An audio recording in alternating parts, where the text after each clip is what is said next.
தமிழக லாரி ஓட்டுநர்கள் கடத்தி கொலை செய்யப்படுவதை தடுக்க மத்திய மாநில அரசுகள் நடவடிக்கை எடுக்க வேண்டும் என லாரி உரிமையாளர்கள் மற்றும் ஓட்டுநர்கள் கோரிக்கை விடுத்துள்ளனர். அதன் விவரங்களை இப்போது பார்க்கலாம். சரக்கு லாரிகளில் உள்ள விலை உயர்ந்த பொருட்களை கொள்ளையடிப்பதற்காக லாரி ஓட்டுநர்கள் கொலை செய்யப்படுவது தொடர்கதையாகி வருகிறது. நாமக்கல் மாவட்டம் லக்கம்பாளையத்தைச் சேர்ந்த ரமேஷ் என்ற ஓட்டுநர் 2014ஆம் ஆண்டு மகாராஷ்டிரா மாநிலத்திற்கு சரக்கு லாரி ஓட்டி சென்றார். இன்று வரை வீடு திரும்பாததால் அவரது நிலை என்னவென்று தெரியாமல் தவிப்பதாக கூறுகிறார் அவரது மனைவி சந்திரா. இவ்வளோ கஷ்டப்பட்டு நான் அழுதுகிட்டு தான் இருக்கிறேன். 2 குழந்தைங்கள, ஒரு குழந்தைய நான் கூட காப்பாற்றிட்டு கூலி வேலை செஞ்சு 2 குழந்தைங்கள வச்சுக்கிட்டு என்னால் காப்பாற்ற முடியாத நிலமையில தான் இருக்கிறேன்.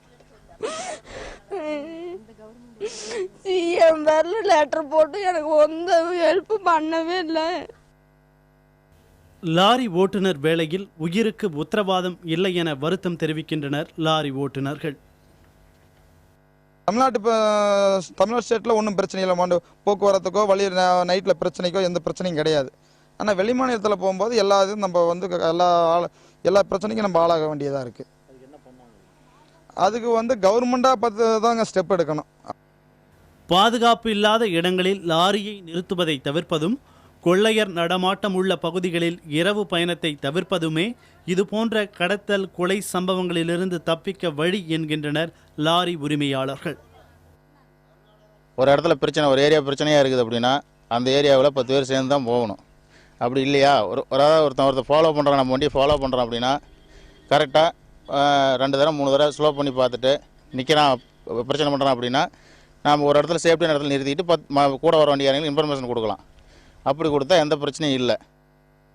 லாரி ஓட்டுநர் பணி ஆபத்தானதாக மாறி வரும் நிலையில் காணாமல் போன லாரி ஓட்டுநர்களின் குடும்பங்களுக்கு அரசு நிதி உதவி அளிக்க வேண்டும் என்கின்றனர் தமிழ்நாடு மாநில லாரி உரிமையாளர்கள் சம்மேளனத்தினர்.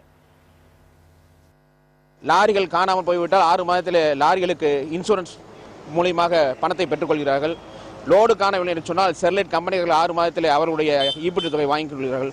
ஆனால் ஒரு டிரைவருடைய உயிர் போய்விட்டால் அந்த டிரைவர் மேன் மிஸ்ஸிங் என்று சொல்லக்கூடிய சர்டிஃபிகேட் வாங்குவதற்கு 12 வருடங்கள் ஆகின்றது. 12 வருடங்களுக்கு பின்னர் அந்த குடும்பத்திற்கு யார் ஆதரவாக இருந்து செய்வார்கள் என்ற நிலைமை நீடிக்கின்றது.